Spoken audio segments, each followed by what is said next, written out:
다시 왔네요. 매일 잎사귀를 물고 나타나지 않나요? 사장님, 염수정 씨, 강남역 거리 모퉁이에서 과일을 파는 상인이었고, 그녀는 김영호 씨의 잡화점 밖에 서서 작은 길고양이 강아지가 문 옆에 조용히 서 있는 모습을 놀란 눈으로 바라보았다. 그 강아지는 짙은 갈색 털에 도로에 먼지가 묻어있고, 보석처럼 반짝이는 눈을 가진 채 입에 신선한 초록 잎사귀를 물고 김영호 씨를 희망에 찬 눈빛으로 바라보고 있었다. 김영호 씨는 카운터 뒤에 서서 그 장면을 바라보았다. 그의 나이든 눈에는 세월의 흔적이 담겨 있었지만 여전히 따뜻함과 친절이 빛났다. 그는 부드럽게 한숨을 내쉬었지만 염수정 씨의 말에 바로 대답하지 않았다. 그는 그저 말없이 길고양이 강아지를 바라보며 며칠째 답이 없는 질문들로 가득 찬 마음을 느꼈다. 매일 아침, 정확히 오전 9시에 그 강아지는 잎사귀를 물고 나타났다. 반짝이는 검은 눈은 보석처럼 빛났고 마치 무언가를 기다리는 듯 그곳에 서 있었다. 처음에는 김영호 씨도 그저 우연이거나 무해한 길고양이라고 생각했다. 하지만 날이 갈수록 그 방문에 뭔가 특별한 의미가 있다는 느낌이 들기 시작했다. 왜 오는 걸까요? 사장님, 마치 무슨 메시지를 전하려는 것 같아요. 염수정 씨가 다시 말했다. 그녀의 목소리는 단순한 호기심을 넘어 이제는 그 작은 강아지의 의미를 김영호 씨보다 더 깊이 아는 듯한 흥미로 물들어 있었다. 김영호 씨는 살짝 인상을 찌푸리며 신선한 초록 잎사귀를 입에 문 채 꼼짝 않고 서 있는 강아지를 바라보았다. 그 잎사귀는 마치 두 세계를 이어주는 보이지 않는 실처럼 보였다. 집 없는 길고양이 강아지가 매일 잎사귀를 물고 나타난다. 왜 잎사귀일까? 왜 이 작은 강아지일까? 다른 손님들에게는 그저 의미 없는 길고양이일지 모르지만 김영호 씨에게는 더 깊은 무언가가 있는 듯했다.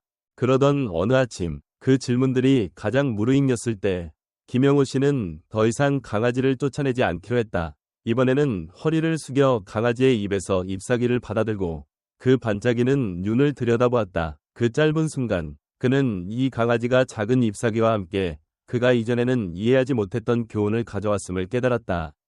그 순간부터 김영호 씨의 삶은 더 이상 예전 같지 않았고 작은 별이, 잎사귀, 그리고 그 단순한 행동에 숨겨진 조용한 경이로움의 이야기가 펼쳐지기 시작했다. 다음 날 아침, 김영호 씨가 가게 문을 열자 서초대로를 따라 늘어선 느티나무의 잎사귀 사이로 부드러운 햇살이 스며들며 차가운 돌바닥 위에 빗줄기를 드리웠다. 잡화점은 언제나처럼 조용하고 평화로웠지만 김영호 씨가 카운터 뒤로 들어서자 그의 눈은 본능적으로 창문 쪽으로 향했다. 그리고 예상했던 대로 익숙한 모습이 나타났다. 작은 길고양이 강아지 별이는 생기 넘치는 초록 잎사귀를 입에 물고 문 앞에 서 있었고 그 눈은 여전히 밝게 빛나며 김영호 씨를 바라보고 있었다. 그 눈빛에는 설명할 수 없는 무언가가 있었다. 배고픔이나 먹이를 구하는 간청이 아니라 더 깊은 무언가, 마치 그의 말이나 행동을 기다리는 듯했다. 이번에는 김영호 씨도 강아지를 쫓아내지 않았다. 그의 마음은 여전히 질문으로 가득했지만 별이의 눈빛에는 무시할 수 없는 무언가가 있었다. 그는 천천히 허리를 숙여 손을 뻗어 잎사귀를 받아들었다. 그 따뜻함은 낯설고도 이상한 느낌을 그에게 전해주었다. 그래, 별이야. 김영호 씨는 마치 오랜 친구에게 말하듯 부드럽게 말했다. 뭐가 필요한 거지? 응? 별이는 꼬리를 흔들며 눈을 빛냈고 그러더니 빵이 진열된 선반 쪽을 흘끗 바라보았다. 김영호 씨는 순간 깨달음을 얻었다. 아, 배고프구나. 그렇지? 그는 한숨을 쉬며 약간의 후회가 마음을 스쳤다. 그는 그동안 별이의 행동 뒤에 숨은 의미를 놓쳤던 자신의 무심함을 깨달았다. 그는 재빨리 선반에서 작은 크래커 봉지를 꺼내 열어 별이 앞에 놓아주었다. 강아지는 허락을 구하듯 그를 올려다보더니 마치 그 순간을 소중히 여기듯 열심히 먹기 시작했다. 김영호 씨는 조용히 서서 그 모습을 바라보았다. 그의 마음은 부드러워졌고 따뜻한 온기가 퍼져갔다. 별이는 단순한 길고양이가 아니었다. 잎사귀와 희망찬 눈빛만으로 평화를 가져오는 진정한 친구 같았다.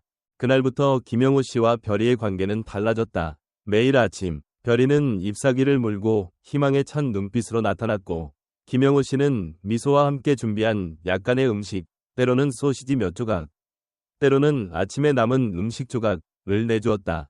동네 전체가 이 작은 강아지를 알아보기 시작했다. 사람들은 더 이상 물건을 사러만 가게에 오지 않았다. 그들은 별이에 대해 이야기하러 왔고 어떤 이들은 귀여운 길고양이에게 나눠줄 음식을 가져오기도 했다. 날이 갈수록 별이는 서초대로의 삶에서 필수적인 존재가 되었다. 별이와 그 잎사귀, 그리고 그 조용한 끈기의 이야기는 모두의 삶에 단순하지만 깊은 것들을 비추기 시작했다. 하지만 김영호 씨가 여전히 풀지 못한 것이 하나 있었다. 강아지가 그의 충실한 동반자가 되었음에도 매일 밥을 먹은 후 별이는 마치 급한 임무가 있는 듯 서둘러 떠났다.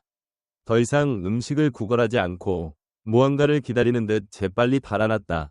어느 날 저녁, 가게 문을 닫은 후 김영호 씨는 희미한 불빛 속에 앉아 동네의 고요함을 듣고 있었다. 갑자기 문에서 부드러운 긁는 소리와 희미한 짖음이 들렸다.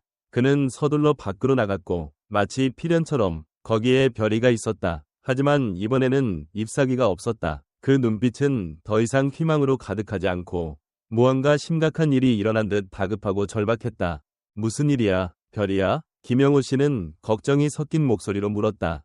별이는 한번 짖으며 무언가를 확인하듯 했고 그러더니 망설임 없이 꼬리를 세차게 흔들며 달려갔다.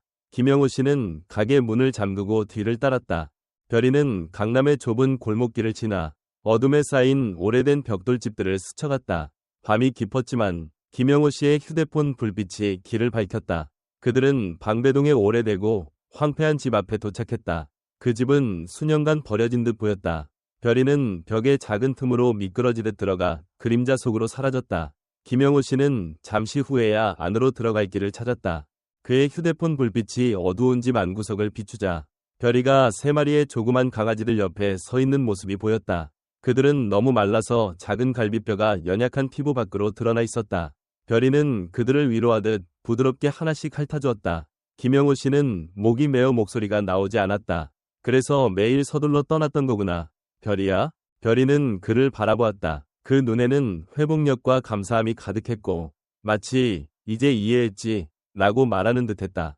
김영호 씨는 목에 걸린 덩어리를 참을 수 없었다. 3마리의 강아지가 너덜너덜한 헝겊 더미 위에 누워있고 그들의 큰 눈은 약함으로 흐릿했다. 그 광경은 견딜 수 없었다. 별이는 그 옆에 서서 그들의 머리를 부드럽게 하르며 걱정스러운 눈빛을 보냈다. 별이야, 정말 잘했어. 김영호 씨는 목이 메인 목소리로 말했다. 그의 눈은 감정으로 흐려졌다. 하지만 그는 그저 서 있을 수만은 없었다. 이 작은 생명들은 지금 도움이 필요했다. 그는 재빨리 재킷을 벗어 강아지들을 부드럽게 감싸 따뜻하게 해주었다. 집으로 데려가자. 그는 단호하면서도 부드럽게 말했다. 별이는 마치 모든 말을 이해한 듯 기쁘게 꼬리를 흔들며 그의 옆을 따라 걸었고 가끔씩 모든 것이 괜찮은지 확인하듯 올려다보았다. 그들은 서초대로의 잡화점으로 돌아왔다. 이제 그곳은 단순한 가게가 아니라 김영호 씨의 작은 보살핌과 별이를 위한 따뜻함이 동네의 일부가 된 곳이었다. 그는 재빨리 상자를 준비해 부드러운 수건을 깔고 강아지들을 그 안에 넣은 뒤 추위를 막기 위해 조심스럽게 덮었다. 그는 모든 세부사항을 신경 썼다. 이 연약한 생명들은 사랑과 관심이 절실히 필요했다. 이들은 배고프거나 춥게 죽어선 안 돼. 그는 상자 옆에 앉아 손으로 그들의 따뜻함을 자주 확인하며 생각했다. 별이는 새끼들 곁에 누워 멀리 가지 않고 가끔씩 김영호 씨를 조용한 감사함으로 바라보았다. 마치 자신의 임무를 다했지만 여전히 그들의 안전을 걱정하는 듯했다. 김영호 씨는 밤새 잠을 이루지 못했다. 그는 상자 옆에 앉아 책상 램프의 희미한 불빛이 그의 피곤한 얼굴을 비췄다. 3. 그가 이전에 눈치채지 못했던 것들. 별이의 희생에 대한 생각이 그의 마음을 휘저었다. 그의 삶은 오랫동안 평온했지만 이렇게 그를 바꾼 것은 없었다. 다음 날 아침, 김영호 씨는 예전의 그가 아니었다. 그는 가게 문을 서둘러 열지 않고 일찍 일어나 강아지들을 위해 음식을 준비했다. 이번에는 크래커나 음식 찌꺼기가 아니라 이수진 박사가 추천한 강아지용 특수 우유를 섞어 주사기로 한 방울씩 먹였다. 그는 참을성 있게 그들을 달래야 했다. 그들은 아직 스스로 먹기에는 너무 약했다. 별이는 이번에는 가만히 있지 않고 새끼들의 머리를 핥아주며 확인하고 희망찬 눈으로 김영호 씨를 바라보았다. 괜찮아질 거지, 별이야? 김영호 씨는 목이 메인 목소리로 속삭였다. 별이는 꼬리를 흔들며 확신에 찬 눈빛을 보냈다. 며칠 후 소문이 퍼졌다. 강남 주민들은 김영호 씨와 강아지들에 대해 듣기 시작했다. 그들은 더 이상 물건을 사러만 오지 않고 음식, 부드러운 담요, 심지어 작은 장난감을 가져왔다. 별이와 강아지들에 대한 대화는 동네의 일상이 되었다. 강남역에서 과일을 파는 염수정 씨는 자주 들렀다. 그녀는 삶은 닭고기를 가져와 강아지들에게 얇은 죽을 만드는 법을 가르쳐 주었다. 그녀는 강아지들이 점점 튼튼해지고 가게 안을 장난스럽게 뛰어다니는 모습을 보며 자랑스러운 눈빛으로 미소 지었다. 내가 말했잖아요. 김 사장님, 가끔 기적은 가장 단순한 것에서 온다고. 염수정 씨가 밝게 말했다. 김영호 씨는 감사한 마음으로 미소 지었다. 맞아요. 별이가 없었다면 이들이 존재하는지도 몰랐을 겁니다. 하지만 강아지들이 건강해졌음에도 김영호 씨는 그들을 영원히 키울 수 없다는 것을 알았다. 아무리 애정이 깊어도 잡화점은 그들에게 장기적인 집이 될 수 없었다. 사랑으로 가득 찬 마음으로 그는 그들에게 새 가족을 찾아주기로 했다. 그는 간단한 표지판을 만들어 가게 창문에 붙였다. 사랑스러운 3마리 강아지에게 따뜻한 집을 찾아줍니다. 온순하고 귀여움. 그 표지판은 동네 동물 애호가들의 관심을 빠르게 끌었다. 젊은 가족이 들렀다. 그들의 어린 딸은 한 마리의 강아지를 안고 놓지 않았다. 김영호 씨는 작별이 아쉬웠지만 올바른 선택을 했다는 것을 알았다. 그 강아지는 소녀의 기쁨과 그의 조용한 자부심 속에서 새 집으로 갔다. 별이는 차분한 눈으로 소녀와 강아지를 바라보았다. 슬픔이나 걱정 없이 그들의 삶이 이제 더 나아졌음을 이해하는 듯했다. 강아지 한 마리씩 새 집을 찾을 때마다 김영호 씨는 아픔을 느꼈다. 이들은 그가 매일 사랑으로 돌본 작은 생명들이었다. 매번 작별은 조심스러운 지침, 작은 음식 봉지, 그리고 조용한 소원과 함께 이루어졌다. 별이는 말없이 그의 곁에 서서 각 강아지의 떠남을 중요한 임무를 감독하듯 지투학, 시스템, 사랑스러운 집을 찾는 3마리의 귀여운 강아지들. 온순하고 사랑스럽습니다. 라는 문구로 끝났습니다. 이제 이야기를 계속해서 한국어로 번역하겠습니다. 등장인물 이름과 장소를 한국식으로 유지하며 원문의 모든 내용을 빠뜨리지 않겠습니다. 그 표지판은 동네 동물 애호가들의 관심을 빠르게 끌었다. 젊은 가족이 들렀다. 그들의 어린 딸은 한 마리의 강아지를 안고 놓지 않았다.